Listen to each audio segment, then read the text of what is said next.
These 6 verses opening the second chapter of the first letter are absolutely fascinating in setting out the stall of some of the things that are going on in these letters. If you're interested in more of what I wrote, have a look at New College Notes, where I've had a look at this passage in more detail. But to look at it linguistically now, we start off with words like technia. Thinking about vocab. Technia is only found in that form in the New Testament 9 times, 8 of which are in these letters. The remaining one is in Galatians.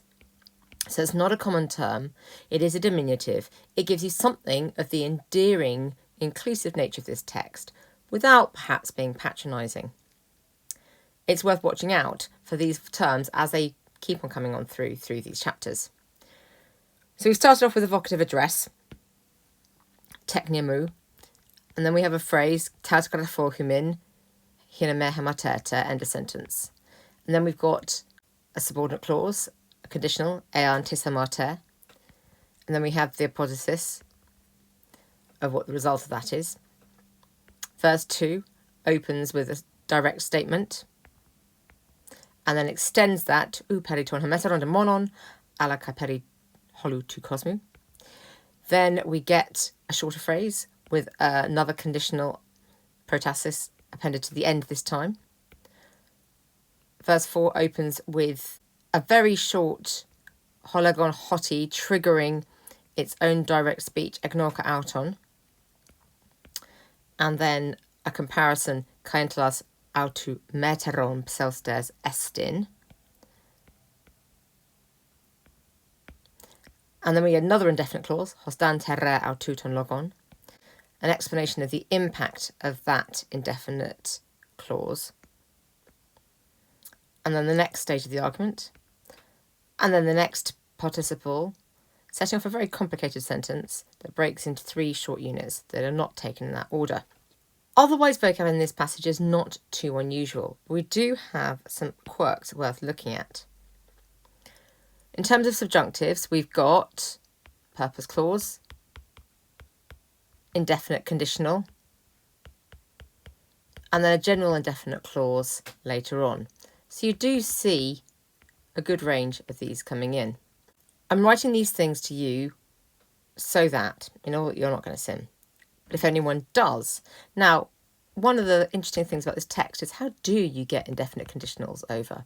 The first chapter had loads of them in it, 6, 7, 8, 9, 10. However, in this case, we've got fewer. We've still got to think, how can we potentially convey the indefinite nature of if anyone were to sin? And then they've got a paraclete, they've got an advocate with the father. This is your odd meaning of pros that goes back to John 1. And we've got an advocate with the Father. And then when we get a break, Jesus Christ the Just, we know that Jesus Christ the Just is not the same as the Father. It's not immediately clear from the grammar why you should put a pause in there. But if you wanted to link them, theologically we know that's not quite what we're doing.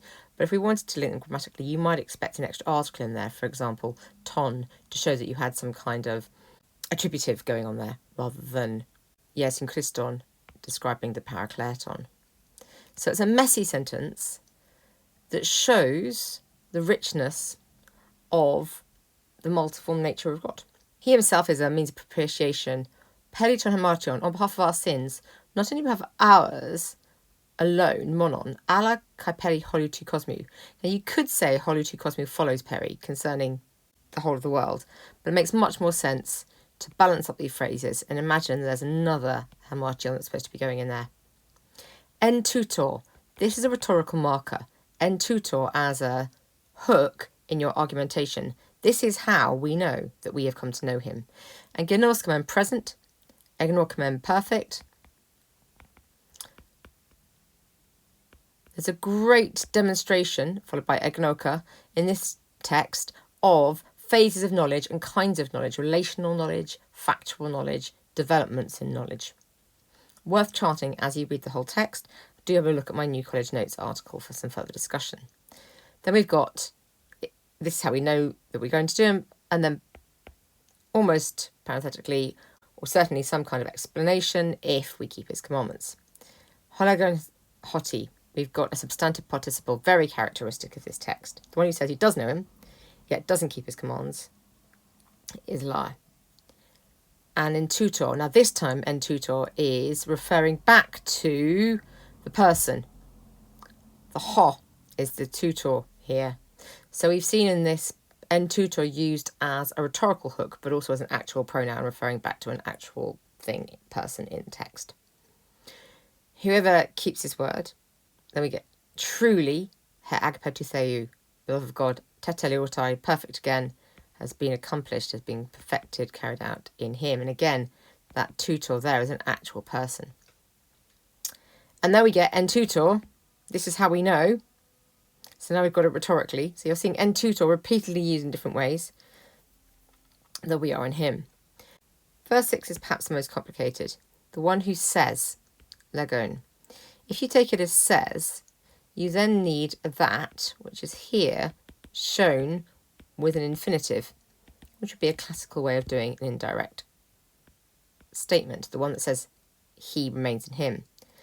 If you translate it as claims, then the infinitive fits much more easily into the language, but it's still important to understand there that infinitive is slightly odd after the legon in a standard Koine context. The one that says he does remain in him ought, peripatein. The Ophelia then governs the peripatein, to live in the same way himself, just as Ekanos, peripatesin, lived.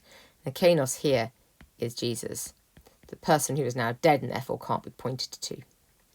So this text is very rich in bringing in rhetorical hooks and short phrases and indefinite phrases and slightly unusual forms of vocab and a broad range of tenses that help you understand the transformative process of coming to know Christ and living in a Christian way, or indeed the consequences of not doing that.